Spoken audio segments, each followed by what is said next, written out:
رسمت البشر في قلبي ونبض السعد قد خفقا. سهيل فيك قد أمسى نجوما تبعث الألقا. رسمت البشر في قلبي ونبض السعد قد خفقا. سهيل فيك قد أمسى نجوما تبعث الألقا. رسمت البشر في قلبي ونبض السعد قد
إن الحمد لله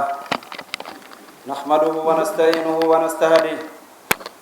ونعوذ به من شرور أنفسنا ومن سيئات أعمالنا. من يهده الله فلا مضل له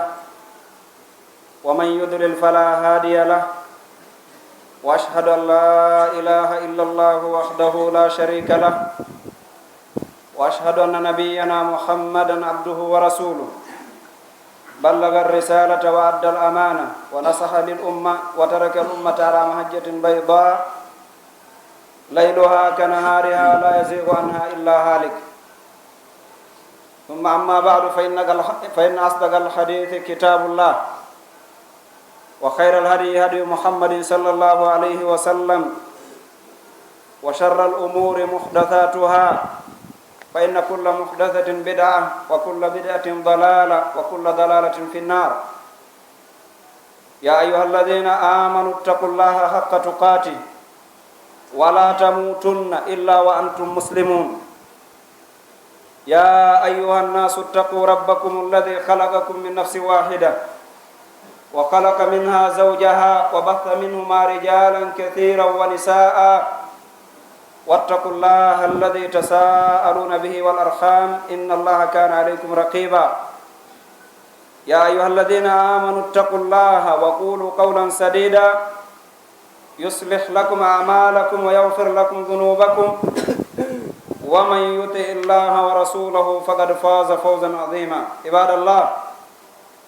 اتقوا الله تعالى وأدوا الأمانة واعلموا أن الله سبحانه وتعالى عرض الأمانة على السماوات والأرض والجبال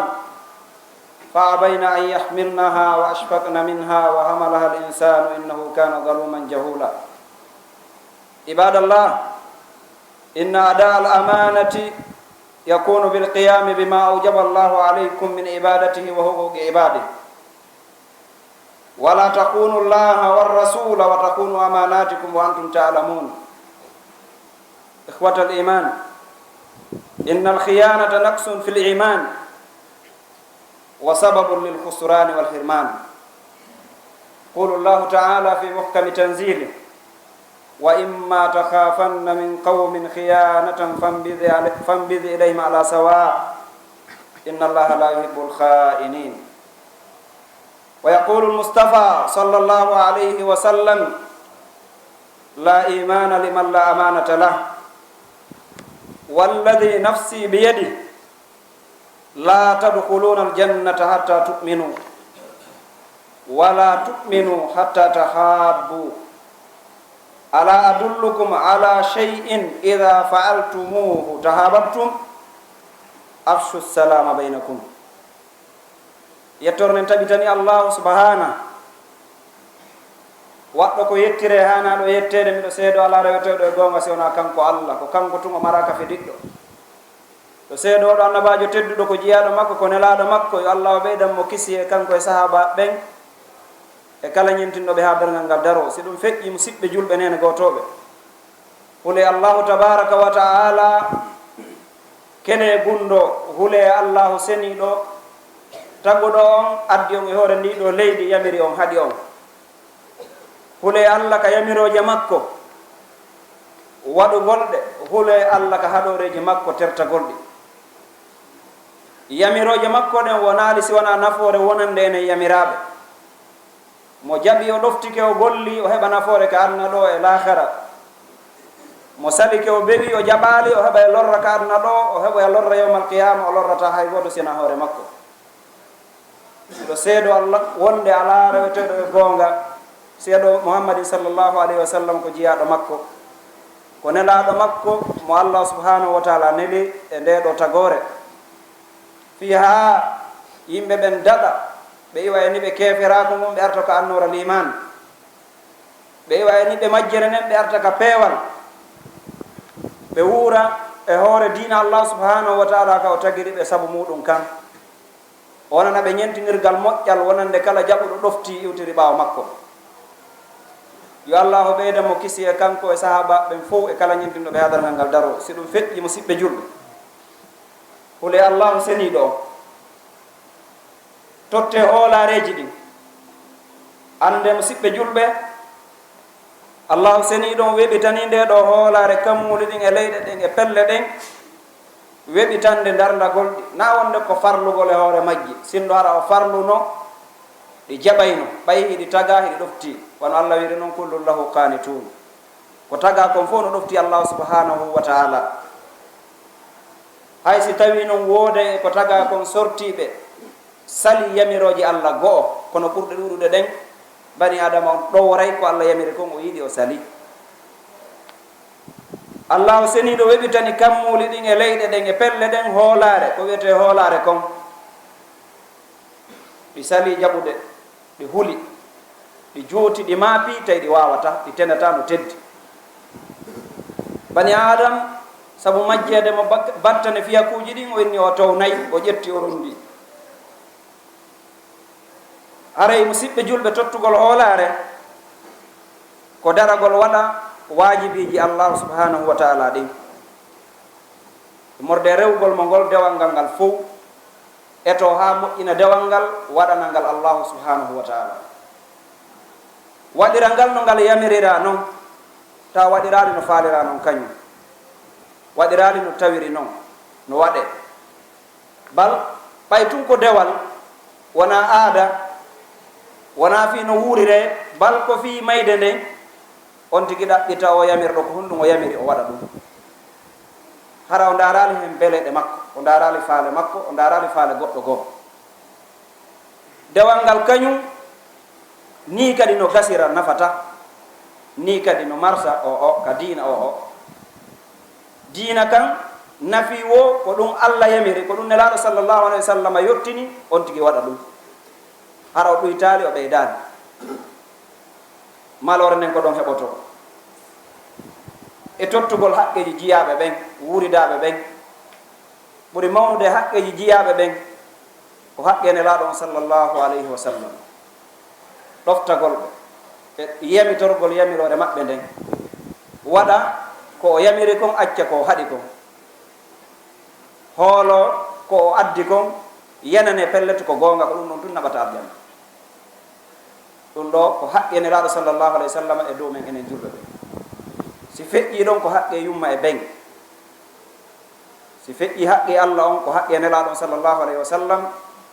si wi haqqe nelaɗo sallllahu alayhi wa sallam e hoorema an bani adama ko haqqe yummama e ɓen ma. haqqe maɓɓe on no mawni e sengo dow kala haqqe goɗɗo goo e tagore nden, ɗoftagolɓe e nanangolɓe e jaɓangolɓe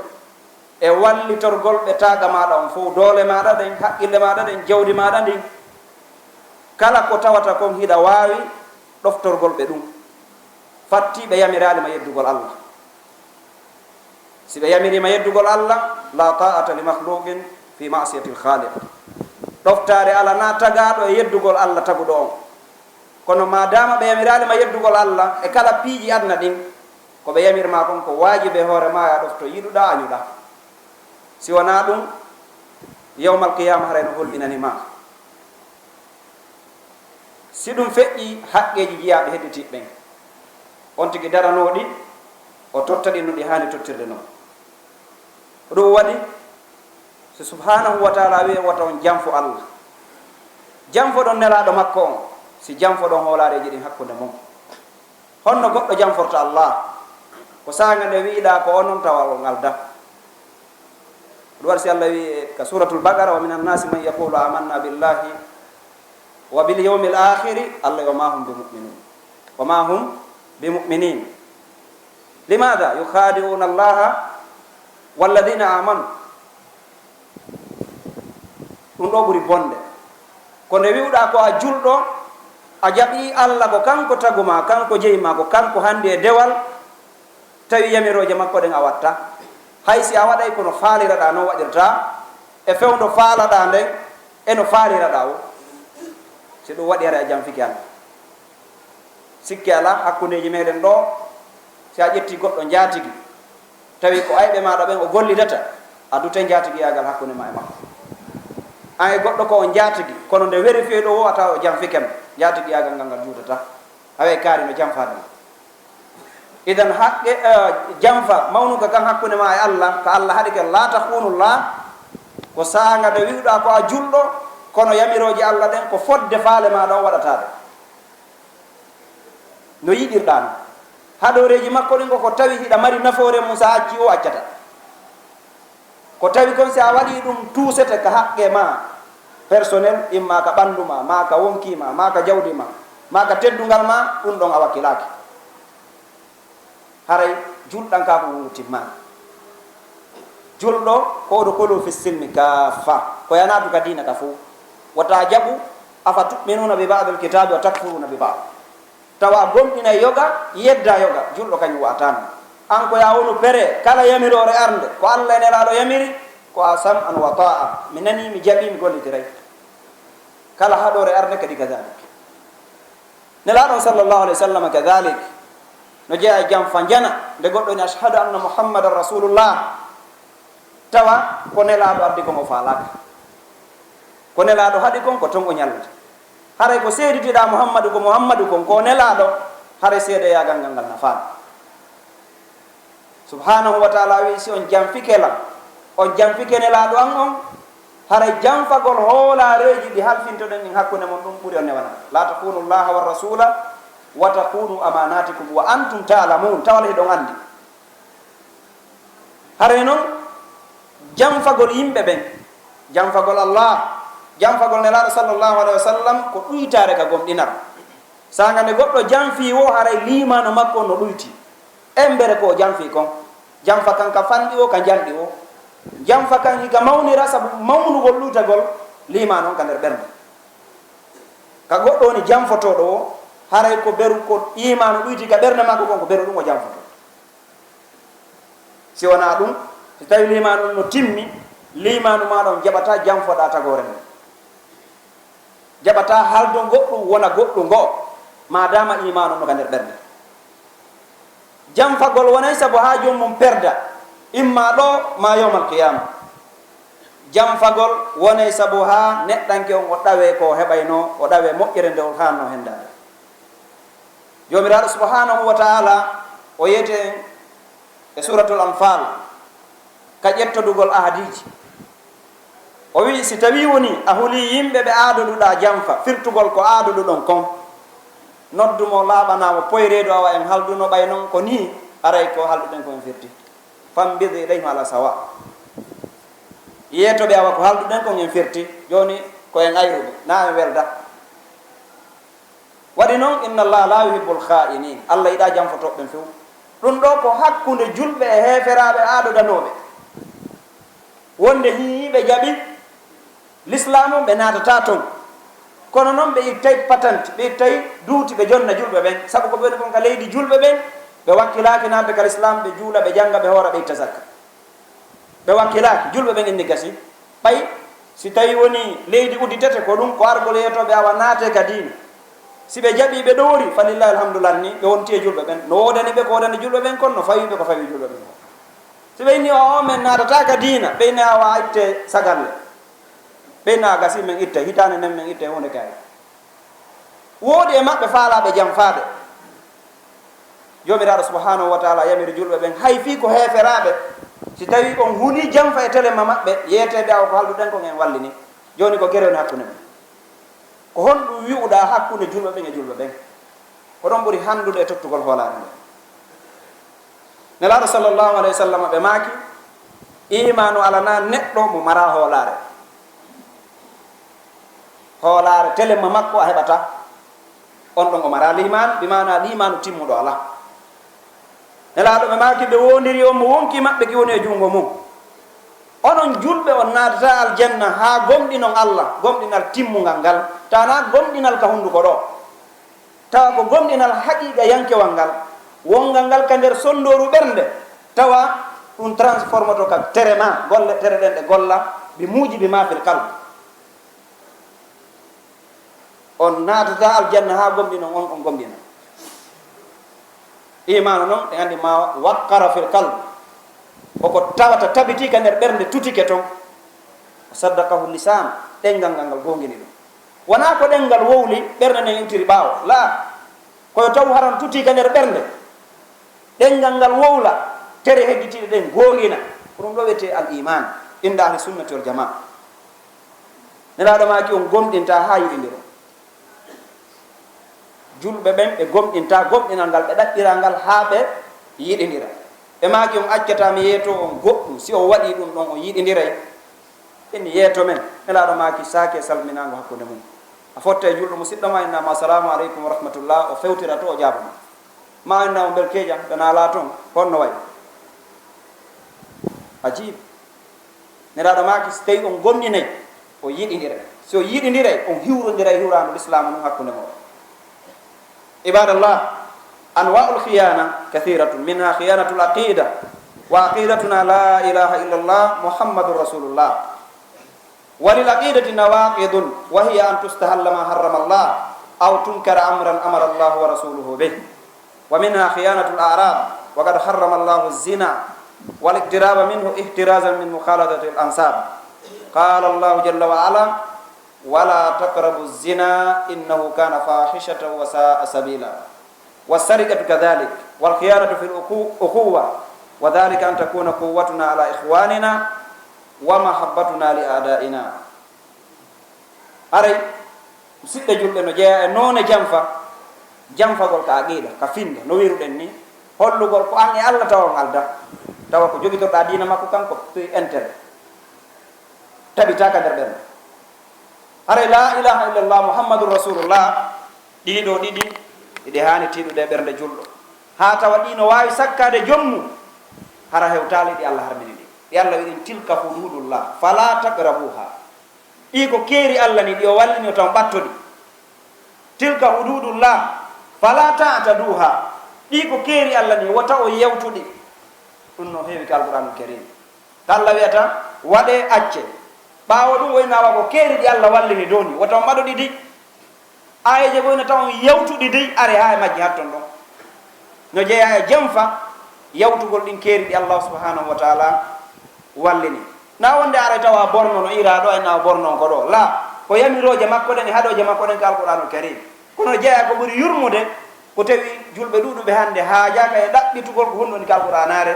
ko honɗu woni toon e yamiroje ko honɗu woni toon e haɗoreji no wakkili juulay no wakkili hooray no wakkili ittey zakka no wakkili yahay makka kono wakkilaki ƴettugol deftere nden jannga annda ko honno allah rewirte ɗum ko musibatu mo uzma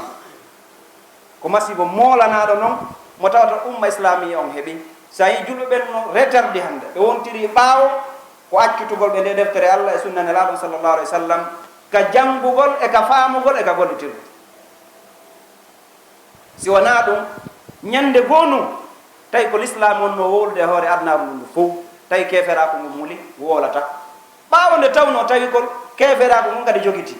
ñande nelaɗo sallllahu alih wa sallam nuleteno makka tawi nde ñande ko keferako ngu jogiti adnam fof allah ala rewede sona ko ɓuri fanɗude nelaɗo sallah sallam ɓay ɓe nulama ɓe noddi faade e dina heɓori gooto heɓori ɗiɗo heɓori tato yehi no ha ɓe naati kadina afwaja dente dente yehi ha tawi ko l'islam woni ñawde e hoore leydi ndin ndi fuu may ko honɗum itti ɗum e junngo julɓe ɓen ko sabu hippagol e aduna e accutugol nde deftere allah e oɗo sunna nelaɗo sallllahu alih wa sallam haɓɓo wurnay ko mayata aduna ɗo haɓɓagol darnay ko mayata ko allah tabaraka wa taala wi ko faaniya ko lannay ɗum terto ko moƴƴi ko heddoto kon ko ɓuri handude e tambitede kon terto ɗum yana ko ɗum waɗi si l'islamu hewti hannde ka hewti ɗo julɓe ɓe wayno o ni hannde tawi hay hunde ko julɓe ɓe gaynata ala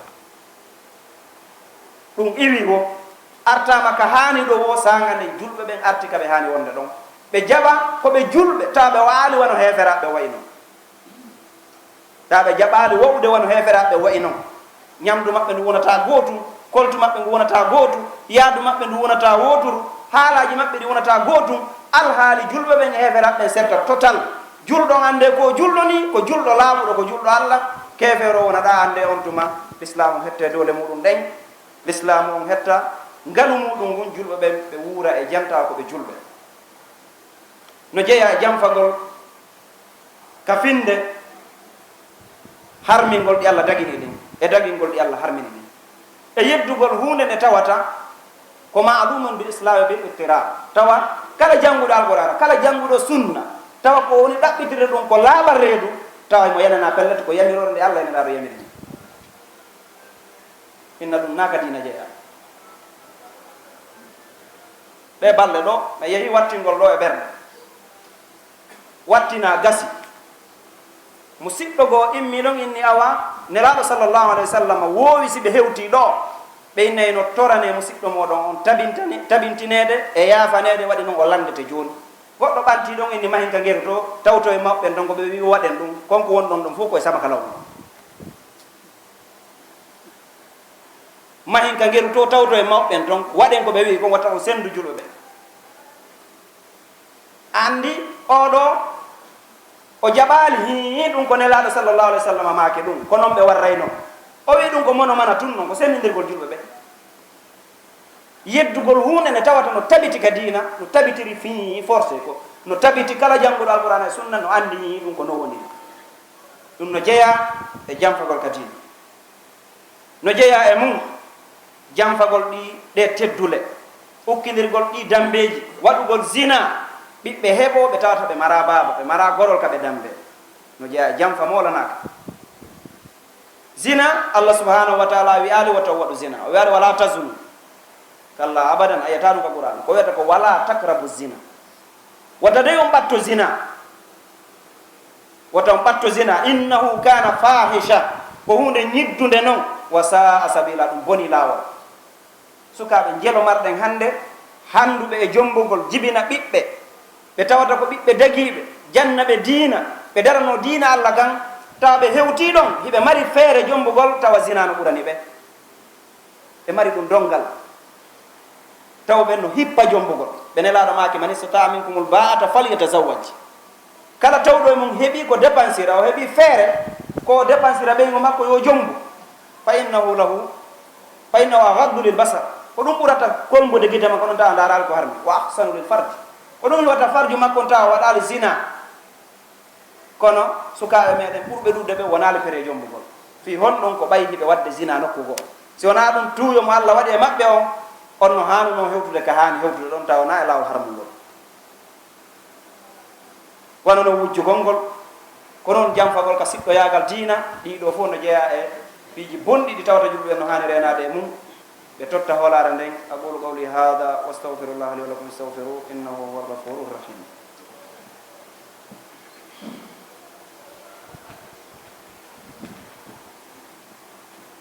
alhamdulillahi rabbil alamin wal aqibatu lil muttaqin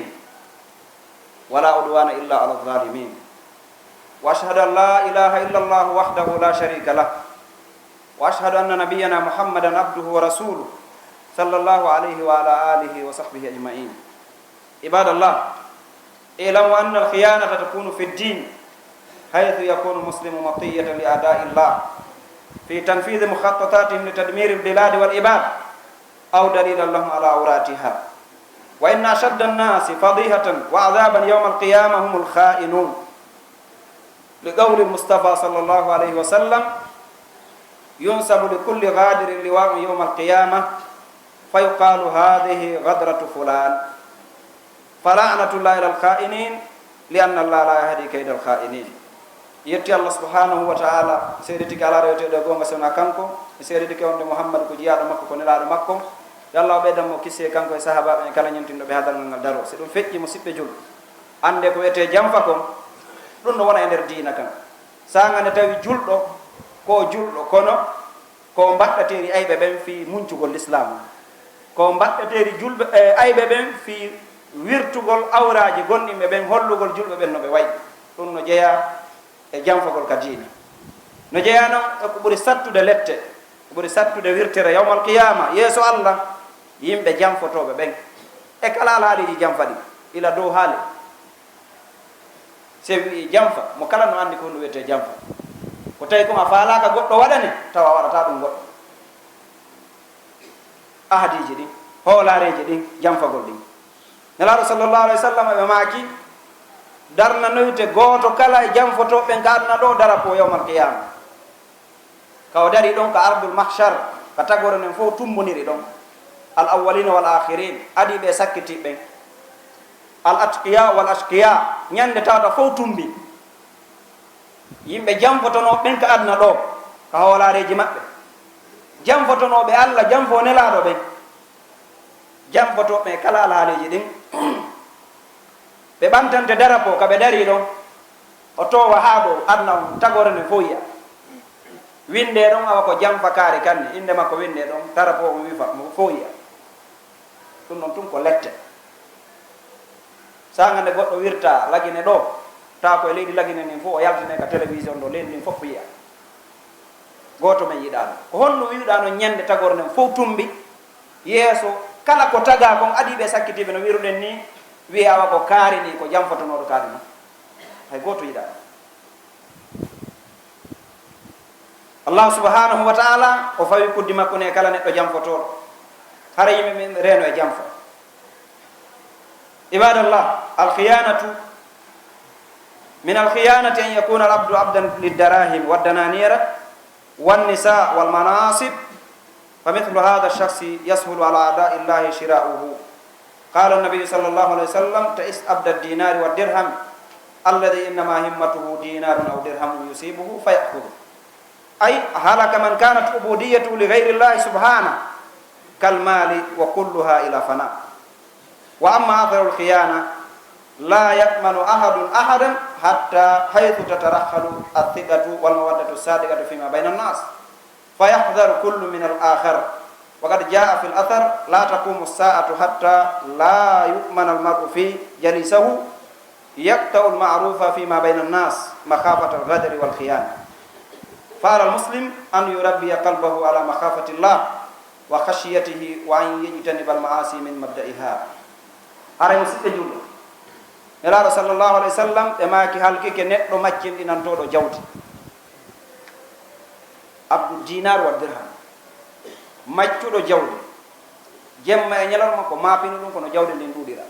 ma paaki no rewira allah subhanahu wa ta'ala. himme makko on koyo jawdi heɓa no ndi heɓorta wo kar hen ndi heɓoto kadi wo. ɗum ɗo no holɓinani oɗo zamanu hande an yakuna al insanu abdan lildinar wa dirham qad kathira fi hada biladi khassa. ɗum ɗuuɗi e ndi ɗo leydi wonugol maccuɗo jawdi ka jawdi ha hewtini yimɓe ɗon hannde wallahi hara ko diina maɓɓe kan hewtinnoɓe ɗum hannol islam on no mari doole ha ka jawdi naɓi faala jawdi naɓi yimɓe ɗon ko jeloni mayde e ɗiɗo laawi ko wonɗen nande e ko wonɗe yiwde ka télévision ñande ɓe ñande temeɗɗe sukaaɓe ɓe tawata ko hanunoɓe janngude diina fii yo génération arowo moƴƴu waɗi noon ɓe wonɓe dogande diina ɗo hannde ɓurɓe ɗuɗde ɓen ko mawɓe si ɓe maayi si ɓe feƴƴini ɓe marti sukaaɓe tawi ko ɓe marɗen ɓen hannde ɓe haajaka e julde ɓe haajaka e janngugol alqur'ana ɓe janngata sunna ɓe janngata hay mecce aduna ɗen bete ɗen ɗon ɓe yeɗɗira ɗon tawi ko ɓe lontoto ko honɗum wiwɗa on génération yalteɗo yamga quartier ji ndaron ka sagataɓe sappo e joo mooɓi hunditi wure hum ataya ma hunditi poore hum dorogo no taƴita ɗon morla wutta ñallal ngal fof ɓeɗo si ɓe lontike janngo honno ɗum wata tawɓe ɓen ɓe naatale ɗin piiji ɓe fimata ɓe yarata kono faale maɓɓe on koye jawdi heɓo tun no ndi heɓori wo ko ɗum waɗi si rewniɓe yoɓe mayi ɓe maayay kono yo jawdi heɓo tun si wona ɗum nokkeli danno woodi hannde ndiɗo leydi e adunaru noon ka wona mooɓede yehe sindo hara yimɓe ɓen ɓe ɗuytuno faale aduna on seeɗa ka nder ɓernde maɓɓe ɓe ukkatano hoore maɓɓe on tahaluka allah subhanahu wa taala wala tulqu bi aydikum ila tahaluka wotan ukku wonkiji moɗon ɗin e halkare e aya goo wala taqtulu anfusakum wata dey o war wonkiji moɗon ɗin ko honɗum ɓeɗo mari ko jaabo e allah subhanahu wa taala ko jelo woni mayande en ɗan ɗo ndiyan ma e ɗiɗo saharaji ko jawdi ɓe woni ɗaɓɓoyde kaa ko gandal ɓe ɗaɓɓoyta ɓe arta ɓe nafira umma islamia on bal ko jawdi ɓe woni ɗaɓɓoyde haray allah subhanahu wa taala tagi en addi e hore ndi leydi fi nguure meɗen o ƴetti totalement na nahnu narzuqukum wa iyahum ko menen arsika tan arsika ɓeygure moɗon nden nde wonɗen dogande ɗo mo kala no haɓɓi ɓeygure nde weeratake ɓe holata ɓe ñawnata ɓe ronga ko ɓe ñawdora ka ɗum rewi on tigi no wo ka rewnimo wo ka kutimo wo yoɓe heɓo tun ko ɓe ñaama foti no dagi ma no harni e ɗum no hani dartude dey kullu badanin nabata fi haramin fannaru awla biha kala ɓanndu fayirndu ko harmi ko yiite ngendu woni fayande hulen allah subhanahu wa taala renoɗen e ɗaɓɓereji meɗen ɗin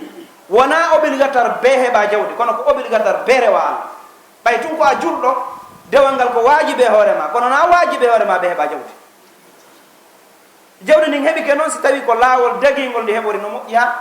ni'mal maalu salih bi yadi rajuli salih moƴƴi jawdi moƴƴiri e junngo gorko moƴƴo kono si tawi woni jawdi ndin wona ndi moƴƴiri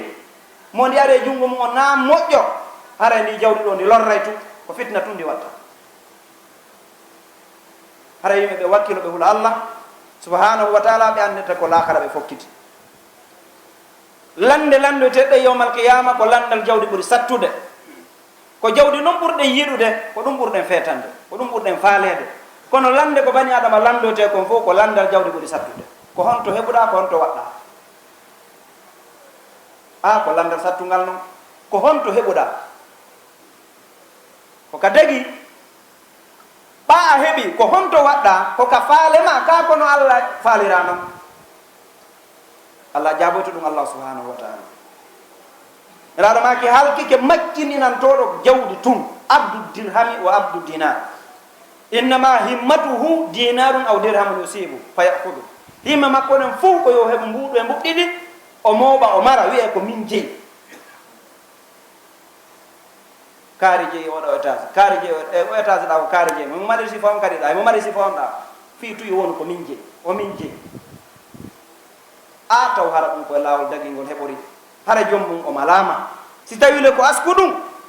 battane on ɗe yiidegoy jeloni mayde ɗo tawa fewno wurno hettota ko juulugol julde jama hettota ko tawede darsu hettota ko fiika diina yewtete himɓe mum on fof ko tadi o manan ko mo yilditoro ɓaawo nde o maayi accaɓe ɓen e nder lewru lebbe ɗiɗi taɓe men moy ka justice tawa l'islamu rewata ɗon kadi few sakko kamɓe bete ɓe nafitora tawa l'islamu rewata ɗon balkoɓe o ka justice taw ko toon sendoyte ko wacci kon lañce kadi intahal maalu wa baqiyal hisab jawdi ndi ndi lanni hasɓore mayɗi o no ka dande makko ka waali noon ko gabru makko wallowo ala tefowo ala jeejowo ala jawdi ndi no funseede ka ɗum ɗa yomi ɓe reeno ɓe hula allahu subhanahu wa taala tawa ɓe wonaali maccuɓe jawdi tun mi wiya noon to jawdi ɗaɓɓe de waɗi gurdan ɗan koye hoore jawdi ndin fawi kono yon tigi anndu ɗan gurdan ɗan wonɗen dogande ɗan wonɗen hulande ɗo allah no ƴettani e garanti majja gurdan ɗan yowmal qiyama to ɗan ɗon e wi en ɗaɓɓan en hoore en ɗaɓɓan ɗan hoore nde wa an laysa lil insani illa ma sa'a bani adama mara yowmal qiyama si wona ko yahani kon ko dogani kon wa anna sa'ahu sawfa yura golle makko ɗen ɗe yoɓeyte thumma yujzahum jaza al awfa o yoɓo e joddi timmude tisɗuyde taki gurdan ɗan ɗan mapani ɗen ɗan allah no ƴettani en garanti majjam o wurnayi en fodde ko o windi kon goto mayata ɗo arsike makko on timmaɗe mo wawi noon tampude kono o mayata tawa lajal ngal allah happingal e arsike mo windi on timmaɗe idan ko allah ƴettani en garanti fi mum kon wota ɗum mapping en ɓuura ko wi en wakkilano kon ko ƴettani en garanti fi mum kon wota ɗum mapping en ɓuuri ko o wii ko yi en darano ko tagiri en kon sabu mum ko waddira objectif ko waddira ɗen ɗo ko fi ɗan ɗo gurdan to ɗan gurdan to gurdan allah hara amma ɗan ɗo mo ƴetti garanti fi majjam haray taw tigi jaɓu wonde maccuɗo jawdi tum yo taw hara jawdi ndin hi ko wallitorndi e dewal allah ngal haray nelaɗo sallllahu alayhi wa sallam e maake daral ngal darotako ha sanga nde tawata goɗɗo hoolotako mo jooɗodi on ko moƴƴi acca hakkunde yimɓe ɓen few sabu bonugol hoolare nden ko jeloni tampude hande ɓe anano tampude tawa jomiraɓe jawle no ga no ɗuuɗi ha wonɓe tampude tampira miskinankaku tawa no woodi marɓe tawa koɓe mari kono no yona heɓe wawno wallitade kono ɓay tun janfa kanka ɗuuɗi tawi hoolare timmata ɓe wakkilo haɓɓude jawdi ndin ɓe mara ka ban kono ɓe yaltintani ɓe jonnani jamma o sabu hon ɗum hoolare nden boni hay goto mo hoolotoɗa ala tawi woni nene goto ma mo iwɗa reedu wotoru jam fikema ka jawdi ma ɓiɗɗo ma mo heɓuɗa iwɗo ka ceeci ma mo yangoduɗa e mum ha woni goɗɗum tañƴineɗa o wallitudema o jam fikema ka jawdi ma ko hombo hoolotoɗa ala mo hoolotoɗa no woodi buy hande accutuɓe golle madina ɗo tawa ko sabu on ko ɓiɗɗo nene goto maɓɓe ma miññirawo maɓɓe nene goto tawa hiɓe wallidide ɗum ɓe deɓira ɗo ha ñande goo tun o soppa kum mari kum fof o cikkoyo to hawna yahede to imma Europe ma Amérique kañum heddoɗa ɗo e soñdiani no ɗuuɗi ha ɗum noon haray hulen allah tabaraka wa taala etoɗen ha arten ka hanuɗe wonde ɗon no wiruɗen ni yo goto fou yo maapin ɗum fi laakara makko on yo maapine fi laakara on janngo wota maapine fi o aduna ɗo ko ɗo yimɓe ɓe woni famali yimɓe ɓen ko ɗo woni famali ko maapini en enen ko fi o aduna ɗo maapina en fi laakara to si wonamo allah tabaraka wa taala yurma tawi noon ko ɓurno handude e maapinde en ko fi on laakara toon ka wona yaheede toon ka artoytake toon ka tawata ko galleji ɗiɗi won toon imma ilal jannati wa imma ilal nar ko imma ka aljanna ma ka yiite ka yaha wo ko kuludum fala mawtu adna ɗo ko soñjiɗa o ko tampuɗa o ñande goo lidday imma liddira ɓuttinalngol ma maya acca soñji adna ɗo kono ñande goo ɓuytoto amma to noon si on tigi yeehi ko kuludum fala mawtu en torki allahu tabaraka wa taala yo moƴƴin alhaaliji meɗen ɗin yo moƴƴintin ɗeɗo ɓerɗe men en torki allahu subhanahu wa taala koye junngo makko ɓerɗe jiyaɓe ɓe woni yo fewtintin ɓerɗe meɗen ɗen e gollal ngol lahira yo ɗuytu faale aduna ka ɓerɗe men ha wawe nderna ɗen ko tagira ɗen kon sabu muɗum qulu qawli hada wastahfirullah li wa lakum istahfiruh innahu huwa alghafuru rahim ربنا آتنا في الدنيا حسنة وفي الآخرة حسنة وقنا عذاب النار ربنا هب لنا من أزواجنا وذرياتنا قرة أعين واجعلنا للمتقين إماما اللهم أعز الإسلام والمسلمين اللهم أعز الإسلام والمسلمين اللهم أذل الشرك والمشركين ودمر كيد أعدائك أعداء الدين برحمتك يا حي يا قيوم سبحان ربك رب العزة عما يصفون سلام على المرسلين والحمد لله رب سهيل العالمين. فيك قد أمسى نجوما تبعث الألقا رسمت البشر في قلبي ونبض السعد قد خفقا سهيل فيك قد أمسى نجوما تبعث الألقا رسمت البشر في قلبي ونبض السعد قد خفقا